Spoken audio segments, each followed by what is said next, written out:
In this bed, I have 3 or 4 areas where this plant is growing. I just stuck cuttings in the ground, and this one needs to be cut back. You can see that at the base of each stem, they're yellowing, and then the leaves fall off and they get longer and longer, and they get very stalky. And I much prefer the bushy look, and the way to keep them bushy is to cut the stems back, start a new plant somewhere in the ground or in a pot, and then from where you cut, they bush out. So you can see how leggy this stem is right here. So I will trim it right at the base here, and I will get this bushing effect at the base, and this will bush out. This is a spent flower stalk, and this is the stem I'm going to cut right here at the base, and I'll stick that in the ground or in a pot, and I'll start a new plant. But she's very easy to propagate, and I have probably 3 or 4 pots of this because I think it's so attractive. And then I'm starting this section in the ground here in full sun.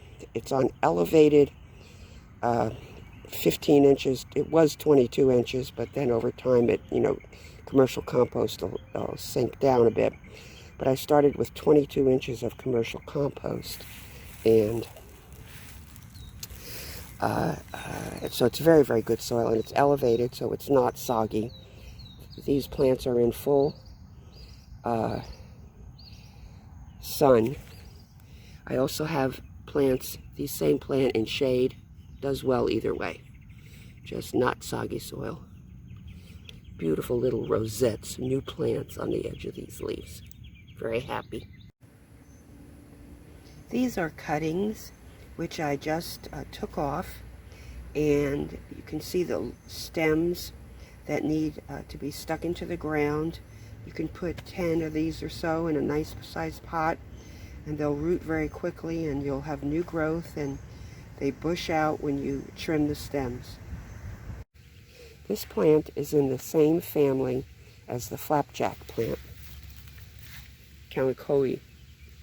And if you let the plant grow longer and longer, she gets very leggy and stick looking. But if you keep her trimmed back, she will keep putting out rosettes and get full. This is an example of her growing in the ground and in a pot. And then here's another one in the pot, and I'm not trimming much of her back. And you can see what happens is she gets sticky, stick-like, and I don't think is attractive. But if you cut those back, you can put them in the ground, start new cuttings, and let her bush out in a pot, which is what I normally do. She looks so much better. And I'm going to try to do the same thing in the ground on both sides of this oak. I've got her in the ground over here. And I'm going to keep cutting her back and putting the cuttings in the ground and keeping her like a bushy, low ground cover.